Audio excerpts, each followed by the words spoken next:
നമസ്കാരം, നവകേരളം വ്ലോഗിലേക്ക് എല്ലാ പ്രിയപ്പെട്ടവർക്കും സ്വാഗതം.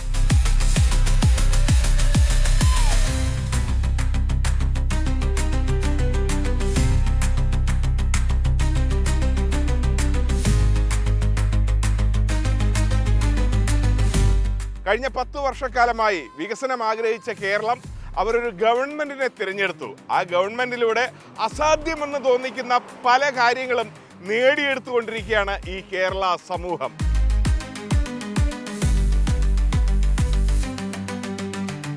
നമുക്കറിയാം, ഞാനീ നിൽക്കുന്ന ഈ വിശാലമായ റോഡ് തന്നെ നമുക്കൊന്ന് എടുത്തേക്കാം.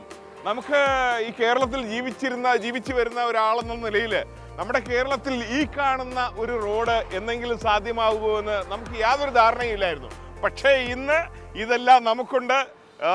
ലോകോത്തരമായ പാതയിലാണ് നമ്മൾ കേരളവും സഞ്ചരിച്ചു കൊണ്ടിരിക്കുന്നത്. കാണുന്ന വികസനങ്ങളിലൊക്കെ നമ്മുടെ കേരള സമൂഹം എത്രത്തോളം തൃപ്തരാണ് എന്നറിയാനായിട്ട് നമ്മൾ ഈ വികസനങ്ങളിലൊക്കെ കേരള സമൂഹത്തിന് എന്താണ് പറയാനുള്ളത് എന്നൊക്കെ അറിയാനാണ് ഇന്നത്തെ നവകേരളം വ്ലോഗിലൂടെ എൻ്റെ യാത്ര.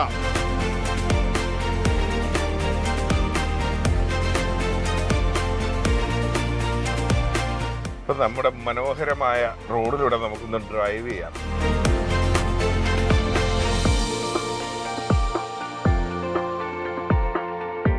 വാ, നമ്മുടെ റോഡുകൾ കണ്ടോ, എത്ര മനോഹരമായ റോഡുകളെന്ന്. ഏകദേശം കേരളത്തിൽ 444 കിലോമീറ്റർ അത് പൂർണ്ണമായിട്ടും സഞ്ചാരയോഗ്യമായി മാറിയിരിക്കുകയാണ്. ഇതെല്ലാം കണ്ടില്ലേ, വളരെ സ്മാർട്ട് റോഡുകളാണ്. അതിൻ്റെ ഇലക്ട്രിസിറ്റി ലൈറ്റുകൾ സൈഡിൽ നമുക്ക് നോക്കിയാൽ കാണാൻ പറ്റും. എല്ലാം കേബിൾ സിസ്റ്റത്തിലാണ് ഇലക്ട്രിസിറ്റി ചെയ്തിരിക്കുന്നത്. വളരെ മനോഹരമായ റോഡ്. പിന്നെ ഈ റോഡ് വെറുതെ ഒന്നും യാഥാർത്ഥ്യമായതല്ല കേട്ടോ. ഇതിവിടെയാണ് ഒരു ഗവൺമെൻറ്റിൻ്റെ ഒരു ഇച്ഛാശക്തി എന്നൊക്കെ പറയുന്നത് ഇതാണ്. ഈ കേരളത്തിൻ്റെ റോഡുകൾ ഏറ്റെടുക്കുന്ന സമയത്ത് പലരും സ്ഥലം വിട്ടുകൊടുക്കാൻ തയ്യാറായില്ല. ഈ റോഡൊക്കെ യാഥാർത്ഥ്യമാകുമോ എന്ന ഡൗട്ടിൽ. അതിനെല്ലാം എല്ലാം മറികടന്നുകൊണ്ടാണ് നമ്മുടെ ഈ കേരളത്തിൽ ഈ റോഡ് ഇങ്ങനെ യാഥാർത്ഥ്യമായിരിക്കുന്നത്. പണ്ട് ഗ്രാമങ്ങളിൽ നിന്ന് നഗരങ്ങളിലേക്ക് ആൾക്കാർ പലായനം ചെയ്യുന്നത് മികച്ച സൗകര്യങ്ങൾ തേടിയാണ്. ആരോഗ്യപരമായിട്ടായിരുന്നാലും ജോലി സാധ്യതകൾ.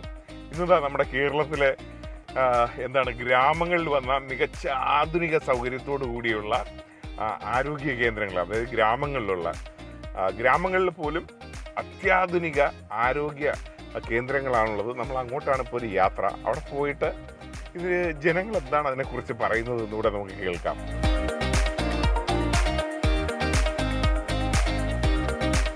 വിശ്വസിക്കാൻ പറ്റുന്നില്ലല്ലേ, നമ്മുടെ കേരളത്തിൻ്റെ വിപ്ലവകരമായ മാറ്റം കൊണ്ടുവന്ന കുടുംബാരോഗ്യ കേന്ദ്രത്തിലേക്കാണ് കയറുന്നത്.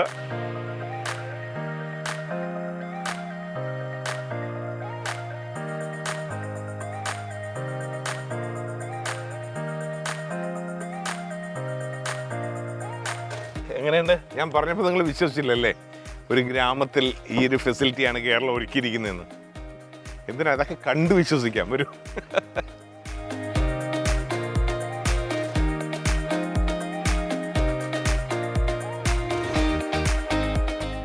വിട്ടുവീഴ്ചയില്ലാത്ത ആരോഗ്യ പ്രവർത്തനങ്ങൾ നടത്തുന്ന കുടുംബാരോഗ്യ കേന്ദ്രങ്ങൾ. ഇത് കേരളത്തിൽ ഇത്തരത്തിലുള്ള 700ഓളം ആരോഗ്യ കേന്ദ്രങ്ങൾ പ്രവർത്തിക്കുന്നുണ്ട്.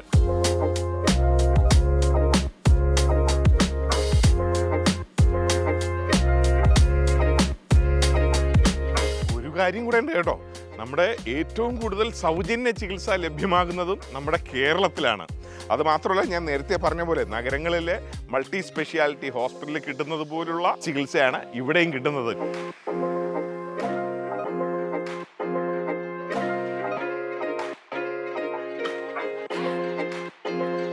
ഡോക്ടർ നമസ്കാരം. നീതു ഡോക്ടർ.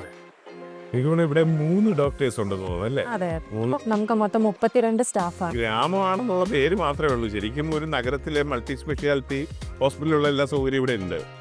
ഇവിടെ എന്തൊക്കെയാണ് ചികിത്സയുള്ളത്? നമ്മളിവിടെ OP സേവനങ്ങളുണ്ട്. ദിവസേന വിവിധ തരം ക്ലിനിക്കുകളുണ്ട്. NCD ക്ലിനിക്ക്, ജീവിതശൈലി രോഗങ്ങൾക്കുള്ള ക്ലിനിക്കുണ്ട്.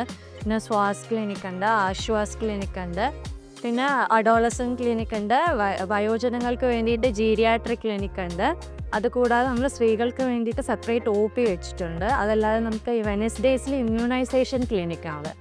അതല്ലാതെ നമ്മളിവിടെ പബ്ലിക് ഹെൽത്ത് സേവനങ്ങൾ എല്ലാ നാഷണൽ ഹെൽത്ത് പ്രോഗ്രാംസും റൺ ചെയ്യുന്നുണ്ട്. അതുകൂടാതെ നമ്മൾ ഫിസിയോതെറാപ്പി സൗകര്യമുണ്ട്.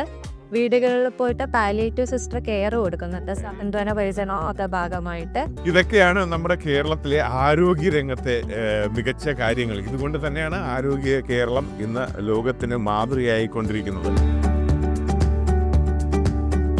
2018 ഉള്ള നമ്മൾ ഈ നിൽക്കുന്ന പ്രാഥമിക ആരോഗ്യ കേന്ദ്രത്തിൻ്റെ പഴയ ഒരു വിഷ്വലാണ് ഈ കാണുന്നത്. അത് 2020 ആയപ്പോഴേക്കും ഇങ്ങനെയായി. 2020 നിന്നും നമ്മുടെ 2026 കിടക്കുമ്പോൾ ഈ കാണുന്ന രീതിയിൽ ഇന്ന് ഇങ്ങനെ മാറിയിരിക്കുകയാണിത്. ഇവിടെ മാത്രമല്ല, കേരളം മുഴുവൻ. അതേ അവിടെ ഒരു അമ്മയും കുഞ്ഞും നിൽപ്പുണ്ട് കേട്ടോ. നമുക്ക് അവരോട് ഇവിടുത്തെ ചികിത്സാ രീതികളൊക്കെ എങ്ങനെയാണെന്ന് ചോദിച്ച് മനസ്സിലാക്കാം. നമസ്കാരം. ഇവിടുത്തെ ഒരു ഫെസിലിറ്റി എങ്ങനെ വിലയിരുത്തുന്നു? ഇവിടെ ബ്ലഡ് ടെസ്റ്റും അങ്ങനത്തെയുള്ള സൗകര്യങ്ങളെല്ലാം ഫ്രീ ആണ്. എല്ലാം ഫ്രീ ആണല്ലേ? മരുന്നുകളും എല്ലാം ഫ്രീ ആണ്. ഇവിടുത്തെ ഒരു പ്രത്യേകതയാണ് കേട്ടോ. ഇവിടുന്ന് മരുന്നൊന്നും പുറത്ത് വാങ്ങണ്ട, ഇവിടെ തന്നെ എല്ലാ മരുന്നും കിട്ടും കേട്ടോ. അതുകൂടെ ഉണ്ട്. ഡോക്ടേഴ്സും വലിയ സൗഹാർദ്ദപരമായിട്ട് തന്നെയാണല്ലേ പെരുമാറുന്നത് എല്ലാം. നല്ല ഡോക്ടർമാരാണ്. ഓക്കെ, ഇതൊക്കെയാണ് ഇവിടെ വരുന്ന പ്രിയപ്പെട്ടവരുടെ വാക്കുകൾ. അതുകൊണ്ട് തന്നെ സർക്കാരും പറയുകയാണ് നമുക്ക് ഒന്നിച്ച് ഒന്നായി തന്നെ തുടരാം അല്ലേ? അതും ഒന്നാമതായി.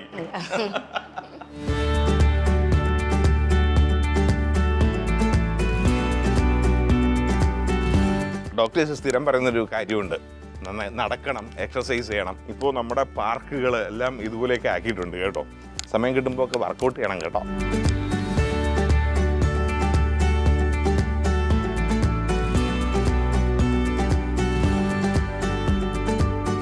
അപ്പോൾ നമ്മൾ കുടുംബാരോഗ്യ കേന്ദ്രത്തിൽ നിന്ന് ഇറങ്ങുകയാണ് കേട്ടോ. ഇനി നമ്മൾ പോകുന്നത് താലൂക്ക് ആരോഗ്യ കേന്ദ്രത്തിലാണ് കേട്ടോ. താലൂക്ക് ഹോസ്പിറ്റലിലേക്കാണ്. അപ്പോൾ ഇവിടെ നിന്ന് നേരെ റെഫർ ചെയ്യുന്നത് അങ്ങോട്ടായിരിക്കുമല്ലോ. ഇവിടുത്തെ ഫെസിലിറ്റി ഇതാണെങ്കിൽ അവിടെ എന്തായിരിക്കും?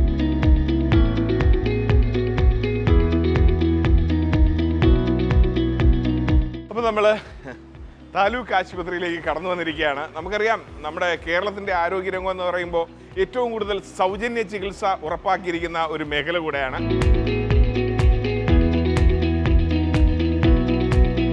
താലൂക്ക് ആശുപത്രി എന്നൊക്കെ പറയുമ്പോൾ നമ്മുടെ മലയാളികളുടെ ഒരു സങ്കല്പത്തിലില്ലാത്ത ഒരു താലൂക്ക് ആശുപത്രിയിലാണ് ഞാനിപ്പോൾ ഇരിക്കുന്നത്. സൂപ്രണ്ട് ഡോക്ടർ സഹീന മാഡം ആണ് ഇപ്പോൾ നമുക്കിപ്പോൾ ഇരിക്കുന്നത്. എനിക്കൂടെ ഏറ്റവും കൂടുതൽ സൗജന്യ ചികിത്സ ഉറപ്പാക്കുന്നത് കൂടെ നമ്മുടെ സർക്കാർ മേഖലയാണെന്ന് തോന്നുന്നു അല്ലേ?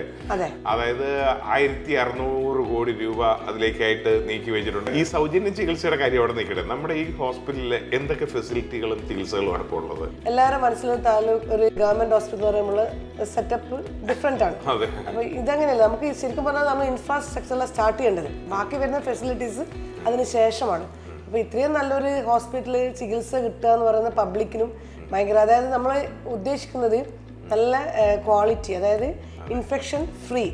നമ്മളൊരു ഹോസ്പിറ്റലിൽ വന്നൊരു പേഷ്യന്റ് ഫ്രീ, ഒരു പേഷ്യന്റ് ഒരു ഹോസ്പിറ്റലിൽ വന്നാൽ ഇവിടുന്ന് രോഗം വരാതെ തിരിച്ചു പോകണം. നമുക്കൊരു പേഷ്യന്റ് വരുമ്പോൾ കുടിവെള്ളം മുതൽ എല്ലാ ഫെസിലിറ്റീസും ഇവിടെ അവൈലബിൾ ആണ്. ജനറൽ മെഡിസിൻ ഉണ്ട്, ജനറൽ സർജറി ഉണ്ട്, ENT ഉണ്ട്, ഓഫ്താലുണ്ട്, ഗൈനക്ക് ഉണ്ട്, ഓർത്തോ ഉണ്ട്, പിന്നെ പബ്ലിക് ഹെൽത്ത് സിസ്റ്റം ഉണ്ട്, കാഷ്വാലിറ്റി സർവീസസ് ഉണ്ട് 24 hours.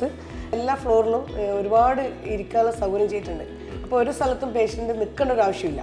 നമുക്ക് ഇരുന്ന് അവിടെ TV, ഇഷ്ടംപോലെ TV സൗകര്യമുണ്ട്, നമുക്ക് എന്റർടൈൻമെന്റ്സ് ഉണ്ട്. ഇത്തരം ചില എന്താണ് സൗകര്യങ്ങൾക്ക് വേണ്ടിയിട്ടാണ് കാശ് കൊടുത്ത് മുന്തിയ ഹോസ്പിറ്റലുകൾ പലപ്പോഴും ആൾക്കാർ പ്രിഫർ ചെയ്യുന്നത്. ഇപ്പോൾ ഇനി സൗജന്യ ചികിത്സകളോടത്തും ഇതൊക്കെ തന്നെ വന്നു കഴിഞ്ഞു അല്ലേ? അതെ, മികച്ച സേവനവും ഒരുക്കുന്നത് ഒരുപക്ഷെ നമ്മുടെ സർക്കാർ ആശുപത്രിയിലെ ഡോക്ടേഴ്സ് ആയിരിക്കും. അതെ, അത് പബ്ലിക്കിന് അറിയുന്ന ഒരു കാര്യം കൂടിയാണ്. നമ്മൾ എല്ലാവരും ഒരു ഡെഡിക്കേറ്റഡ് ഇതിലാണ് എല്ലാവരും. നമ്മളടക്കം അങ്ങനെയാണ്, പബ്ലിക്കിന് വേണ്ടിയാണല്ലോ നമ്മൾ സെർവ് ചെയ്യുന്നത്. അപ്പോൾ നമ്മൾ ആ ഒരു ഉള്ള ഡോക്ടേഴ്സിന് ഇവിടെ ഉള്ളത് എല്ലാവരും.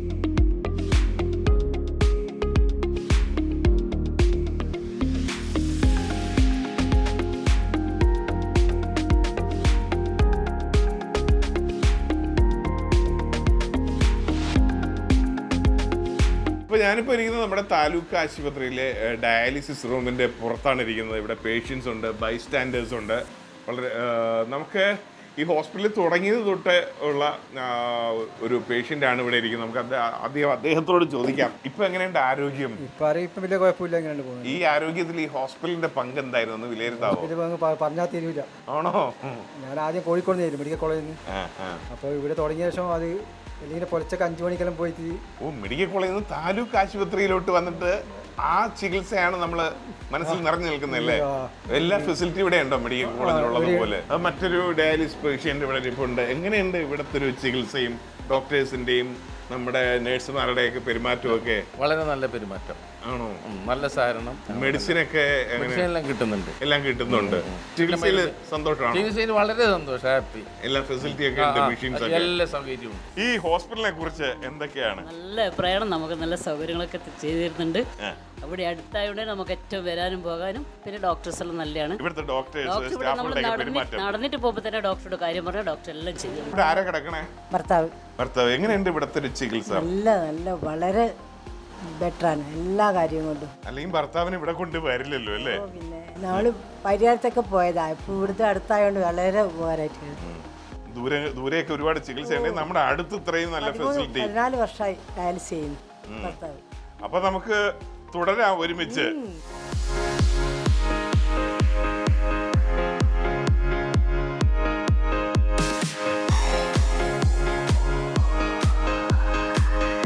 നമ്മൾ മനോഹരമായ റോഡ് കണ്ടു, നമ്മുടെ ആരോഗ്യരംഗത്തെക്കുറിച്ചുള്ള അഭിപ്രായങ്ങൾ കേട്ടു.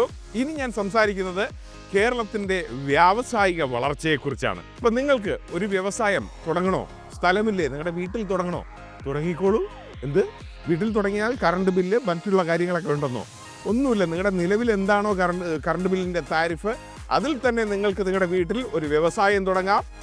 ഒരു 3 വർഷം വരെ മറ്റൊന്നും നിങ്ങൾ നോക്കേണ്ട കാര്യമില്ല. 3 വർഷത്തേക്ക് എല്ലാ കാര്യങ്ങളും നിങ്ങൾക്ക് സർക്കാർ ചെയ്തു തരും. അതുപോലെ നമ്മുടെ വീടുമായി ചേർന്ന് വ്യവസായം തുടങ്ങി അത് ഗംഭീരമായി കൊണ്ടുപോകുന്ന ഒരു സ്ഥലത്തേക്കാണ് ഞാൻ ഇപ്പോൾ കടന്നു ചെല്ലാൻ പോകുന്നത്. നമ്മുടെ സ്ത്രീകളാണ് ഇത് തുടങ്ങിയിരിക്കുന്നത് കേട്ടോ.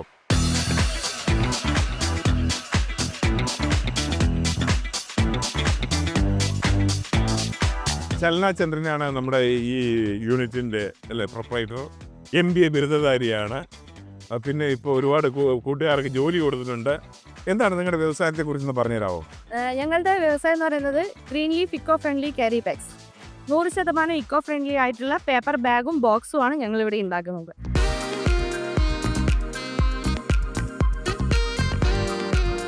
അറൗണ്ട് ഒരു 60+ ആൾക്കാർ നമ്മുടെ കൂടെയുണ്ട്. കേരളത്തിന് പുറത്തും പുറം രാജ്യങ്ങളിലും ഞങ്ങൾ സാധനം പോകുന്നുണ്ട്. ചില അഭിനവ വ്യവസായികൾ പറയുന്ന കേട്ടിട്ടുണ്ട് കേരളത്തിൽ വ്യവസായം തുടങ്ങാൻ കൊള്ളത്തില്ലെന്ന്. അത് അവർ വെറുതെ പറയുന്നതായിരിക്കും. കാരണം എന്താ വെച്ച് കഴിഞ്ഞാൽ കേരളത്തിൽ വ്യവസായം തുടങ്ങാൻ എല്ലാവർക്കും പറ്റും. സ്ത്രീകൾക്ക് വ്യവസായത്തിലേക്ക് കടന്നു വരാനുള്ള ഒട്ടനവധി കാര്യങ്ങൾ ഗവൺമെൻറ്റിൻ്റെ ഭാഗത്തു നിന്ന്. ബിസിനസ്സുമായിട്ട് യാതൊരു ബന്ധമില്ലാത്തൊരു ഫാമിലി ബാക്ക്ഗ്രൗണ്ടിൽ നിന്നാണ് ഞാൻ വരുന്നത്. അപ്പോൾ എന്നെപ്പോലെയുള്ള ഒരാൾ ബിസിനസ് തുടങ്ങിയാൽ എല്ലാവർക്കും ബിസിനസ് തുടങ്ങാം എന്നാണ് എനിക്ക് പറയാനുള്ളത്.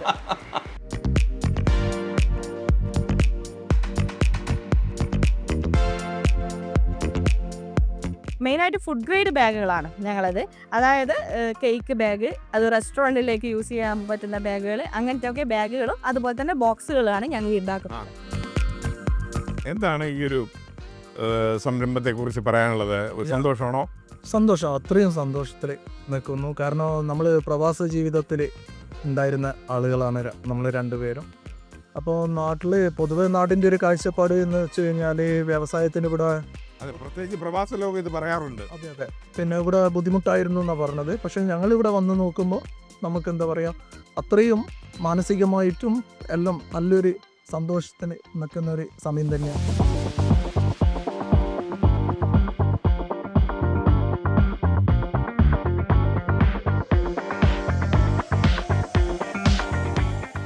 നമുക്ക് നമ്മുടെ കേരളത്തിലെ അംഗൻവാടികളിലേക്കൊന്ന് പോയി വരാം അല്ലേ? അമ്മമാർ സന്തോഷത്തോടെ മക്കളെ വിടുന്നൊരു സ്ഥലമാണ്. അപ്പം ഞങ്ങൾ അങ്ങോട്ട് പോയിട്ട് വരട്ടെ.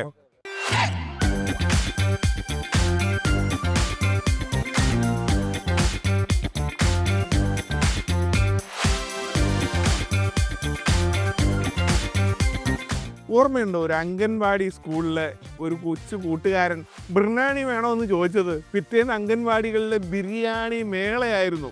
ഇതും നമ്മുടെ സർക്കാരാണ് നമുക്ക് ഈ ഒരു സമ്മാനം ഒരുക്കിയത്. നമുക്കപ്പോൾ അംഗൻവാടിയിലെ കൊച്ചു കൂട്ടുകാരുടെ വിശേഷം, അവർക്ക് എന്താണ് ഇതേക്കുറിച്ചൊക്കെ പറയാനുള്ളത് ഒന്ന് കേട്ടു വരാം.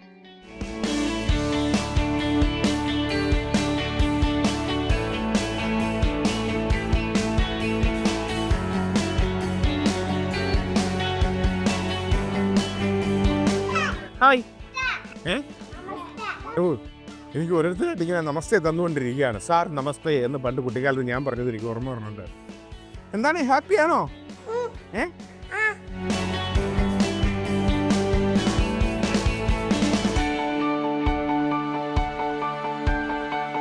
ഇവിടെ ബിരിയാണിയൊക്കെ വെച്ച് കൊടുക്കാറുണ്ടോ?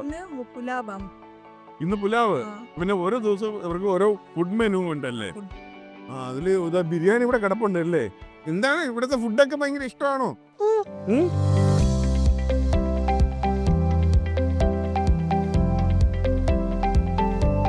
സർക്കാർ വന്നതിന് ശേഷമുള്ള മാറ്റങ്ങള്, അംഗൻവാടിയിൽ വന്ന മാറ്റങ്ങളൊന്ന് പറയാവോ? നല്ല മാറ്റം തന്നെയാണ്. നമുക്ക് അംഗനവാടി തന്നെ അത് പുതിയ സർക്കാർ ആയതുകൊണ്ടെല്ലാം വേഗം 6 മാസം കൊണ്ടാണ് ഇതെല്ലാം ഉദ്ഘാടനം എല്ലാം കഴിച്ചതല്ലേ? പിന്നെ ഈ സാധനങ്ങളും കളിസ്ഥലങ്ങളും എല്ലാം പഞ്ചായത്തിന്റെ പഞ്ചായത്തിന്റെ സർക്കാർ നല്ല സർക്കാരിന് പിള്ളേരുടെ കാര്യങ്ങളിൽ നല്ല തന്നെ. അത് മാത്രമല്ല, നമ്മള് കുഞ്ഞു പിള്ളേരുടെ ഇടയിൽ നിന്നാണെങ്കിലും വലിയ പിള്ളേരുടെ കാര്യം വരെ ഈ കുഞ്ഞുങ്ങള് സർക്കാരിന്റെ ചിലവിൽ പഠിക്കുകയാണെങ്കിൽ സ്കൂള് കോളേജ് വരെ സൗജന്യമാണ് ഇവരുടെ വിദ്യാഭ്യാസം.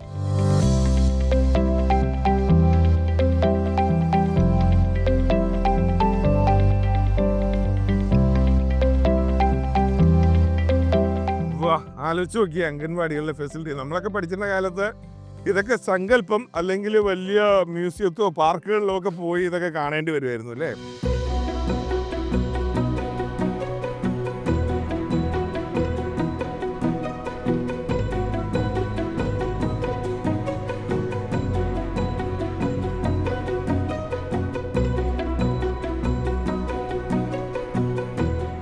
നല്ല ഗാർഡൻ അല്ലേ? മനോഹരമായ ഒരു സ്ഥലത്ത് ഞാൻ എത്തിച്ചേർന്നിരിക്കുകയാണ്. എവിടെയാണ് എത്തിച്ചേർന്നത്? നമ്മുടെ കേരളത്തിലെ ഒരു ഗവൺമെൻറ് ഹയർ സെക്കൻഡറി സ്കൂളാണ് ഈ കാണുന്നത്. ഞാനീ നിൽക്കുന്ന സ്കൂൾ മാത്രമല്ല കേട്ടോ, കേരളത്തിലെ ഒട്ടുമിക്കവാറും എല്ലാ ഗവൺമെൻറ് സ്കൂളും ഇപ്പോൾ ഇത്രയും മനോഹാരിത ഉള്ള സ്കൂളുകളായി മാറിയിരിക്കുകയാണ്, അല്ലെങ്കിൽ മാറ്റിയിരിക്കുകയാണ് നമ്മുടെ സർക്കാർ.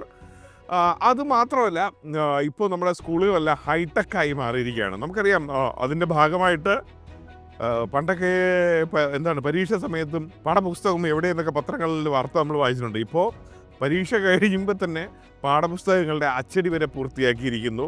ദേ ഇരിപ്പുണ്ട് നമ്മുടെ ഒരു പ്രിയപ്പെട്ട കൂട്ടുകാരൻ. ഹലോ. ഹായ്. +1 വിദ്യാർത്ഥി. പേര്? Alan Ajesh. Alan Ajesh. Smart സ്കൂളുമായി ബന്ധപ്പെട്ടെന്ന് പറഞ്ഞുതരാമോ ഈ സ്കൂളിനെ? ഈ സ്കൂളിനെ പറ്റി പറയുന്ന സമയത്ത് ഈ സ്കൂളിലെ എല്ലാ ക്ലാസ്സുകളിലും ഇൻറ്ററാക്റ്റീവ് ഫ്ലാറ്റ് പാനൽ ഒരുക്കിയിട്ടുണ്ട്. അതായത് നമുക്ക് നമ്മുടെ വിവരങ്ങൾ കൃത്യമായി സെർച്ച് ചെയ്തെടുക്കുന്നതിന് പുറമെ നമുക്ക് ക്ലാസ്സിൽ ഓരോ ഫ്ലാറ്റ് പാനലുകൾ, അപ്പോൾ ആ ഫ്ലാറ്റ് പാനലുകളിൽ നമ്മുടെ ക്ലാസ്സിൻ്റെ വിവിധ തരത്തിലുള്ള ചോദ്യങ്ങളായാലും ഇപ്പം നമുക്കൊരു വിശദമായിട്ടൊരു ടോപ്പിക് എൻട്രൻസിൽ റിലേറ്റഡ് ആയിട്ടുള്ള കാര്യങ്ങളായാലും കൃത്യമായിട്ട് അതിൽ ഓരോ മൊഡ്യൂൾസായിട്ട് രേഖപ്പെടുത്തിയിട്ടുണ്ട്.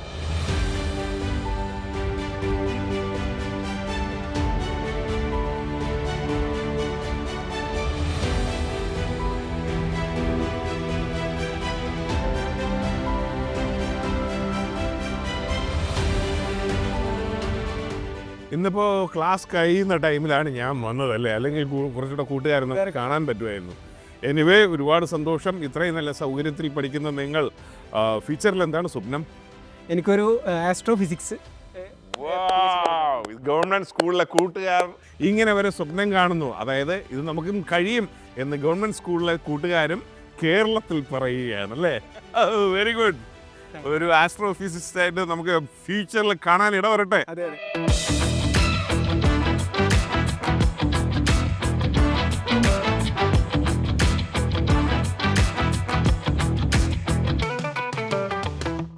അങ്ങനെ സ്മാർട്ട് ടീച്ചറുടെ എൻ്റെ കൂടെ വരികയാണ് ഖദീജ ടീച്ചറെ. ഞാനിതുവരെ സ്മാർട്ട് ക്ലാസ് റൂം കണ്ടിട്ടില്ല. എനിക്ക് അവിടെ പഠിക്കാനുള്ള ഭാഗ്യമൊന്നും ഉണ്ടായിട്ടില്ല കേട്ടോ. ടീച്ചർ സ്മാർട്ട് ക്ലാസ്സിലാണോ പഠിച്ചു വന്നത്? അല്ല, ഞാൻ സാധാരണ ഇവിടെ ഞാൻ ഈ സ്കൂളിലല്ല പഠിച്ചത്, പക്ഷെ ഇത് എൻ്റെ നാടാണ്. അപ്പം ഇവിടെ ഒരു ഓലഷെഡെല്ലാം ഉണ്ടായേ. ഇത് ഓലഷെഡായിരുന്നോ? ഓലഷെഡിൽ നിന്നാണ് ഇതിൻ്റെ പരിണാമം. മൈ ഗോഡ്, വിശ്വസിക്കാൻ പറ്റുന്നില്ല. അതായത് നമ്മുടെ സർക്കാർ മാറ്റിയെടുത്ത മാറ്റമാണ് ഈ കാണുന്നത്.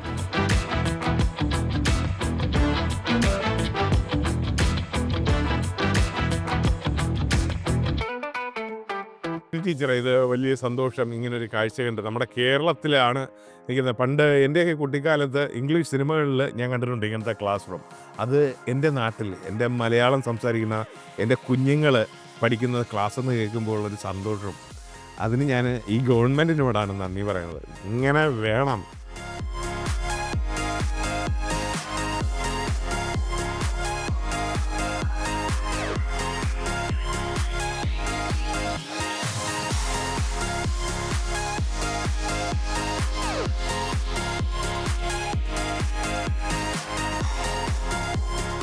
അല്ല, ടർഫിൻ്റെ ലെവലിൽ ഇത് നോക്കിയ ഫുട്ബോൾ സ്റ്റേഡിയം, അവിടെ നമ്മുടെ ഓഡിയൻസിന് ഇരിക്കാൻ പറ്റുന്ന ഗാലറി, മനോഹരമായൊരു ഗ്രൗണ്ട്.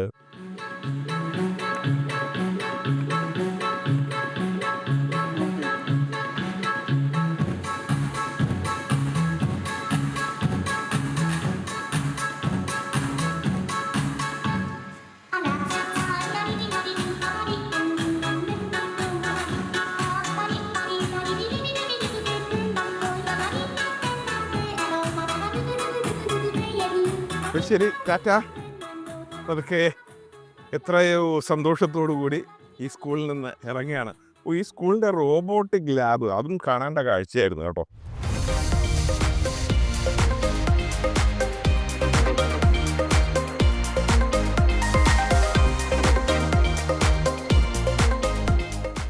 ഒന്നിച്ച് ഒന്നാമതായി തുടരാം.